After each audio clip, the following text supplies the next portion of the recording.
पास का प्रदेश है, हरियाणा है, पंजाब है, उत्तर प्रदेश है।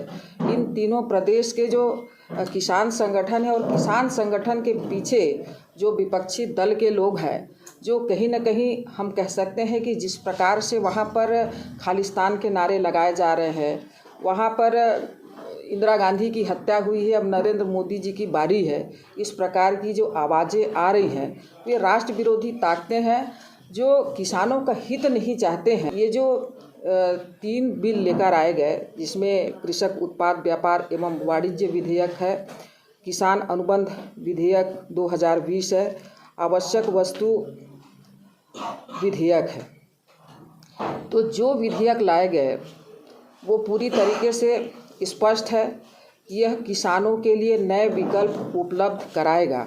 पहले किसान केवल अपने धान को मंडी में बेचने के लिए मजबूर थे और मंडी में जो बिचौलिए होते थे उनके धान को औने पौने दाम पर खरीदते थे। इससे किसानों को बहुत बड़ा नुकसान होता था।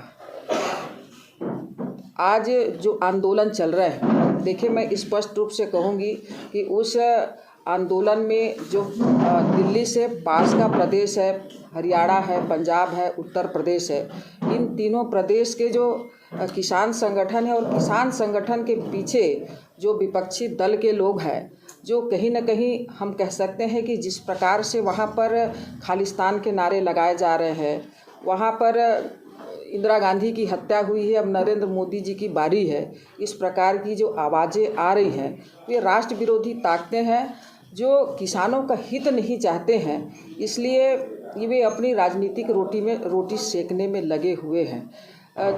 जैसे जो मंडियाँ होती हैं, जैसे आप सबको जानकारी दे रही हूँ कि देश के अंदर लगभग 6000 से ज़्यादा मंडियाँ हैं। पंजाब में लगभग 28,000 उसमें अड़हतिया हैं और वो अड़हतिया किसानों को मजबूर करते हैं, उनके धान को कम दाम में खरीदते हैं, फिर अधिक दाम में वो व्यापारियों को बेचते हैं। तो अब मैं किस विकास की बात कहूँ, अभी किसानी का समय है। जब मैं तो बस आपसे ये कहूँगी कि कांग्रेस पार्टी ने पूंछ दिखाकर इस प्रदेश की जनता को नकली पूंछ दिखाकर सरकार बना ली। झूठे प्रलोभन देकर उन्होंने सरकार बनाया, हमारे प्रदेश की जनता को उन्होंने ठग के सरकार बनाया।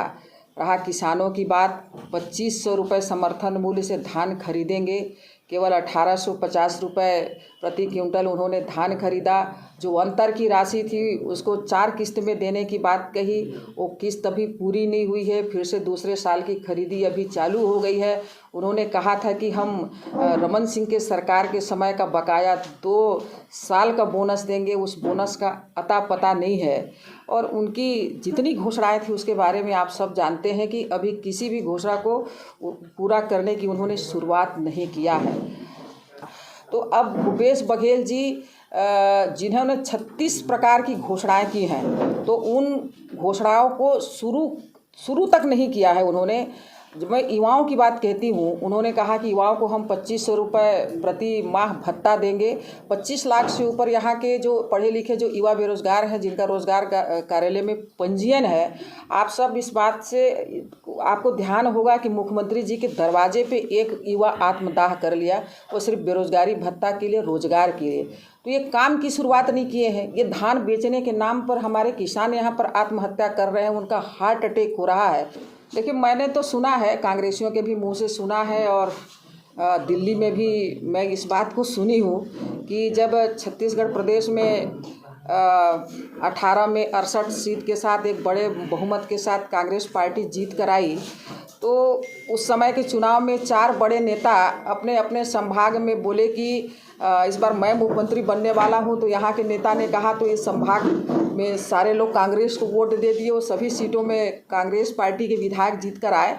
तो इसी तरीके से यहाँ एक बड़ी बहुमत उनको मिली, तो वहाँ पर ये तय हुआ कि 2.5 साल भूपेश बघेल जी रहेंगे और 2.5 साल TS बाबा रहेंगे। तो देखिए अब तो 2 साल पूरा हो चुका, हम लोगों तो कोई 2.5 साल का इंतज़ार कर रहे हैं। ये 2.5 साल में टीएस बाबा यहाँ इस प्रदेश के मुख्यमंत्री होंगे तो हम लोग को तो खुशी होगी कि हमारे सरगुजा संभाग से मुख्यमंत्री होंगे तो हमारे गांव का और गांव का विकास होगा और ढेर सारी सुविधाएं और बड़े स्कीम यहाँ पर आएंगे।